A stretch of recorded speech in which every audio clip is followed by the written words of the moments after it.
Hi, I'm Bob from Virgin.com Music, and I'm here backstage at the Electric Ballroom in Camden with the Futureheads. Hi, guys. Hi. I've been waiting by the radio for someone. So, what can we expect from the new album? I think it's our most sort of straight ahead punk rock record yet. You know, in the beginning when we formed this band, we set out to be an unorthodox pop band, and this record's about as close to that as we've ever got, really. It's a lot more fast paced and kind of live minded than the second album.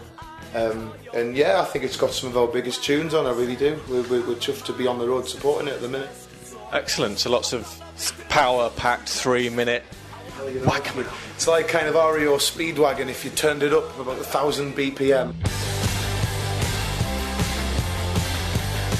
So on your third album, I mean, how hard is it to stay kind of fresh and stay influenced and keep going? I mean, a lot of bands don't make it to the third album. What do you think is behind your success? A lot of things have happened to us to make us stay fresh and to stay focused. You know, we did the first record and it did well. Second album didn't quite do so well, so we had a lot to prove on this album.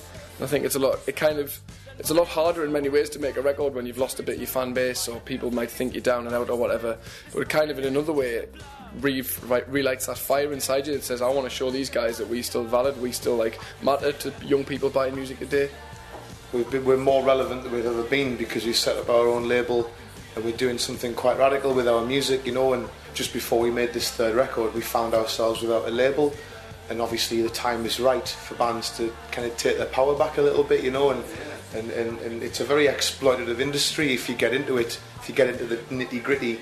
How hard was that? I mean, that seems quite a mean feat to set up your own, it's your own business and everything. It is your own business and everything, but we set it up with a couple of people that know what they're doing, and we have a lot of control of what we do, so it's worth any kind of financial and time-orientated risk. You know, you do have to put a lot of hours in, you do have to think about websites and filming on the road and all this stuff that you didn't really have to worry so much about before. But that's good, you know, that's the challenge. Like, it's better to be 100% involved in everything you do than kind of 20% involved and just do the music, you know, like we are behind everything these days.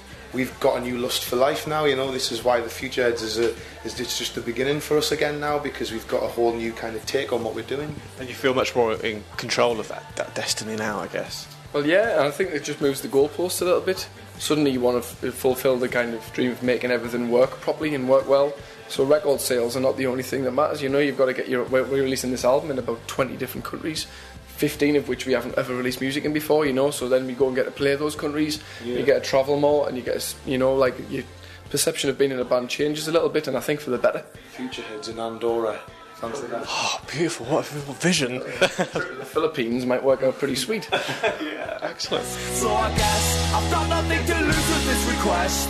So you're pretty active on the old MySpace, Facebook and all of that? Yeah, I think it's nice to do blogs, and just I think that the great thing about the internet is if you have a website and you keep it up to date, you're not ramming anything down anyone's throat. You know, they can just click on the website, here's what we've been doing this week or today, this is how this show went, this is what we've got coming on, tour dates are up there, and Ross is keeping a little video tour diary that we hope to get some kind of publicity on there for, and you know, like I think that's the best way. Just keep it like fresh and interesting and fun. And remember that you're not selling yourself like Schweppes sell lemonade. You know, you kind of it's a record, and it's an expression. It's a form of expression more than anything else. You don't want to be cynical and employ kind of prefabricated tactics. You just want it to be organic, as our fan base has always been, and that's what reaps the most rewards, because you know then that everyone's there because of you and because of the songs, rather than because someone's told them they should be there.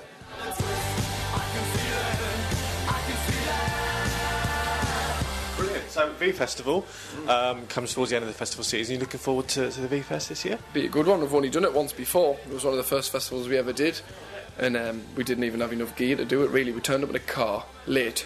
We didn't have leads that reached the front of the stage from the amps. We had one tuner to pass around, all three of us at the front. You can just see people are going to use a band, or like just some lads who they've got off the street. Well, this time will be different. You know, we've got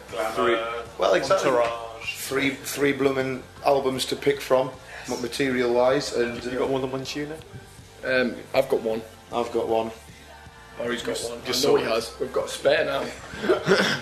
You should be well set then. Exactly, there you are. And maybe we'll see you in the Loud Lounge at the VFestival afterwards. With some free booze. Why, Brilliant. Well, good luck tonight at the Electric Ballroom, and I'll catch up with you later in the year.